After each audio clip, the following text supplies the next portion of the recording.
I gaze upon the annals of time, one thing that comes through: we are not alone in this universe. It's a thought that rings true. Ancient cave dwellers drew spacecraft on the walls. It's a recurring theme.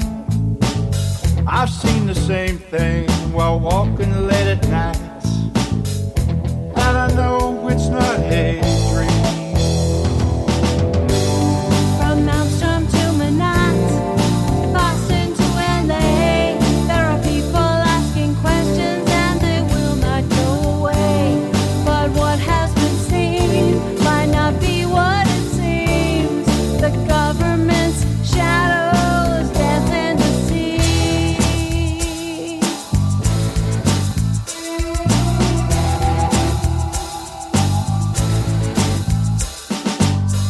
If you tell the truth, they will ridicule everything you say and do. It's all part of a deception. It's a puppet master's tool. And I've seen those craft shut down the silos from 10 miles away. And there ain't nothing that the Pentagon can do. They can't make them go away. From Maelstrom to Manat, Boston to LA, there are people asking questions and they will not go away. But what has been seen? You can advertise your business on Night Dreams Talk Radio, and you will be heard worldwide. Why not contact us at nightdreamstalkradio@gmail.com. You're listening to Night Dreams Talk Radio After Dark with our host, Gary Anderson. Hey, that is me. I'm never sure when to jump in anymore because I've one of them that does like Johnny Carson. Now this one doesn't. Anyway, James, are you there? Yeah, I'm here. I was waiting for him to introduce you like Ed McMahon, but he fooled you that time. He did. Could you imagine, being able to travel all over the country and be able to, meet people that have seen UFOs or Mothman or all these other cryptic things and be able to experience the atmosphere of where it happened? Right. And you know what would be nice is, once the research was done on a lot of that trace evidence way back, say 20, 30, 40, 50 years ago or whenever, and take that evidence and go back to those scenes and redo the same experiments, like if the ground was water resistant back then, see how resistant it is today, see how long the effects have lasted from these events and compare them from then and now. That would be an interesting data on some of that stuff too. Oh yeah, but I just would love to feel the atmosphere of where UFOs or Mothman was standing. I don't know, but it's nice to be able to do that and be able to write a blog and cover all those topics. It would. Geez, you'd have to. Best thing to do is just get an RV and just travel around the country because boy, there's reports of something coming in of spirits, Bigfoot, cryptids, UFOs, abductions every day somewhere. But where are all these people that are disappearing? 30 to 50,000 according to the FBI every year with no trace. It just makes you wonder, like where what happened to them? Where did they go? I mean, the FBI says these aren't the ones that were involved in being killed. They weren't killed by a serial killer. They weren't ran off by a man and his wife splitting up, and one of them decides, I'm going to take my child away from the one who has custody. These are people that are just vanishing. It makes me wonder, okay, again, these rumors that's been going around back to Eisenhower days, right? That, hey, we'll get technology to you, but in return, we want a few humans. Is that where these 30 to 50,000 people in our country a year are going? Well, that's a very good possibility, because here's the thing, if predators are killing these people, they don't eat their clothes. So their clothes are going to be shredded or turned up somewhere. And you've talked about it before. There's been clothes found that's been folded up nice in a pile somewhere. And again, you're talking about a football stadium full of people a year. Takes up a whole body of mass. I mean, that's not like you're going to put that in one little spot somewhere. So where are they going? Are they experimented on? Or are they just used up and then thrown away? Or are they being eaten? Or what is the answer? We don't know. We don't know that. Well, Sam, are you there? Oh, yeah. Mm-hmm.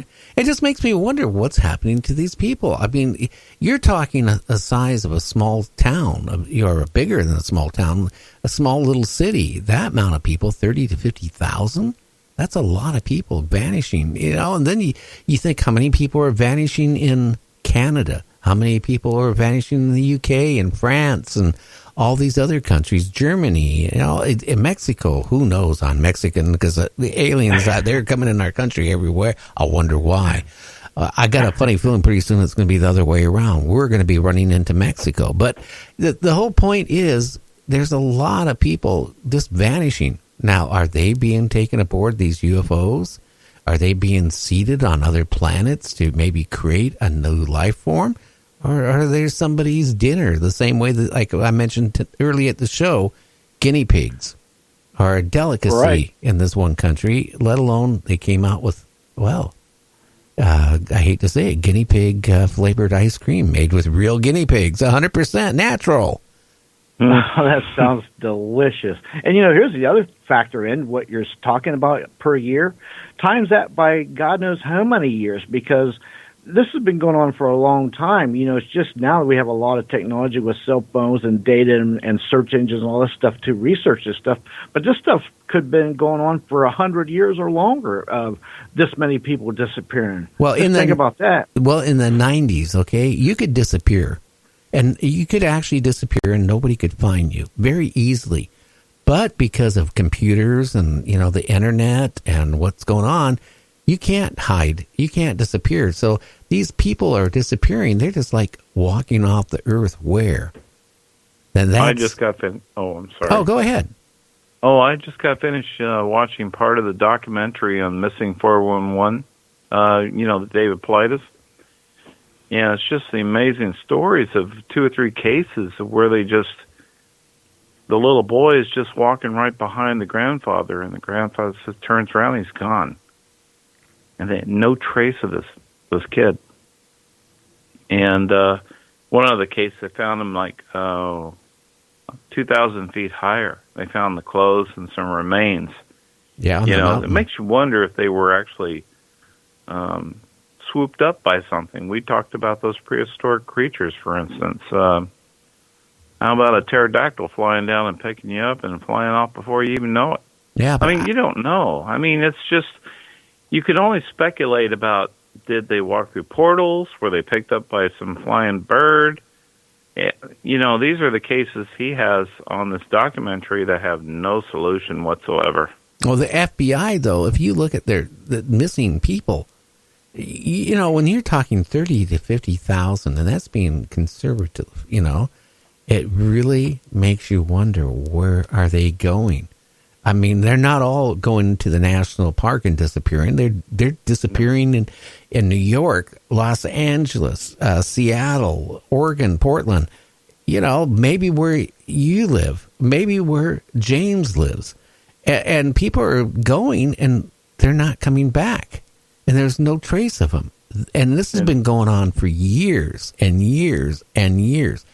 Was there a connection with Eisenhower, again, with a connection of allowing a certain amount of humans to be abducted for experimental or whatever use? I think there was. And go ahead. I think that, Sorry. I was going to say, I think there was a deal made, but I think what's happened over time, that the aliens have taken advantage of it, and maybe they have a quota of so many they're allowed to take, or allotment, but they've exceeded that. They're just doing what they want because they know they can, and we can't stop them. Well, maybe they're at somebody's barbecue over on planet Xeon. I have no idea. It's scary, though. Well, you think about the homeless; they're disappearing too. I mean, what portion of the population would be the least missed? Well, Think about that. the homeless, I'm sure they don't even track those that disappear. Because No, I hate to that'd say be it, the least. Yeah. no one cares. I hate that. That sounds bad, doesn't it? But people don't really care about the homeless because they don't understand. Maybe that homeless person served in Afghanistan, or maybe served in Vietnam or some other skirmish, okay, and came back screwed up, okay, and couldn't cope with society from what they went through. And people just say, oh, these people are just worthless. They're nothing. They don't really keep track of what happens to them. No one knows what happens to them. Their family don't even know what happened to them. You think law enforcement is going to really investigate a disappearance of a homeless person? They're not going to spend any time on it. Trust me. No, I know. Yep.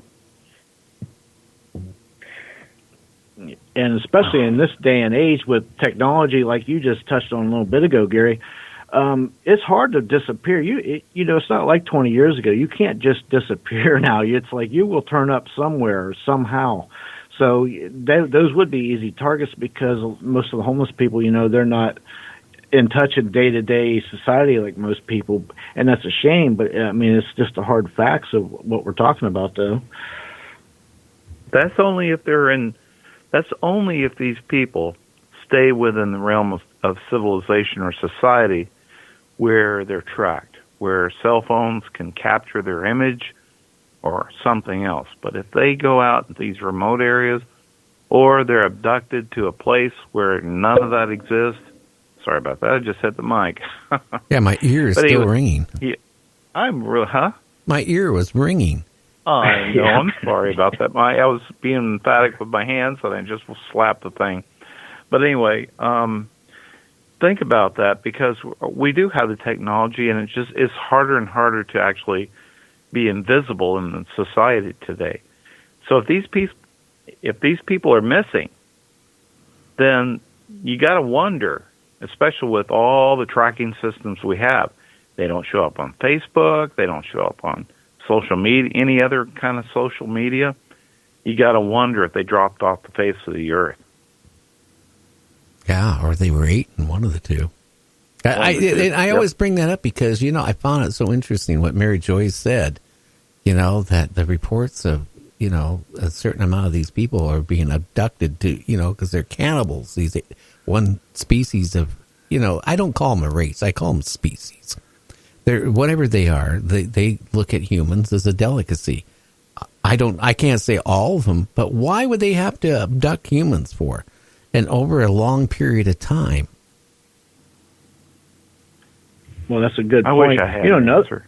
I was going to say another good point is there may be. You've talked about portals. I definitely think there's portals out there, and you know another thing. Maybe these aliens set them portals out there, like we set traps out to catch animals to eat. Maybe they set them out there for the same purpose. And think about it, if you walk through a portal in the middle of nowhere, you just disappear. You're walking in a line like you're talking about behind a line of people, and maybe you sway off to the right a little bit and you walk into this portal, you just disappear. Maybe you walked into another realm, which is maybe a trap by an alien set there so they can, have dinner or whatever they want to do to you. James, they could maybe have it where you end up on a spaceship and they're experimenting with you. I mean, you think about this. They could drop these portals anywhere, anytime, any place. Oh, I totally agree about the portals being in different places all over the earth. In the forest, especially at night, at certain times of the year, certain times of the month or day. And, you go in the wrong direction. I'm going to be an advocate for just a little second on the Bigfoots a little bit, though, as a bunch of negative stuff's been thrown out about them sometimes. I do believe that sometimes when they are confronting humans to keep them away from certain areas, I think maybe they're doing that to protect people, to keep them from going in certain sections where these traps are. I don't think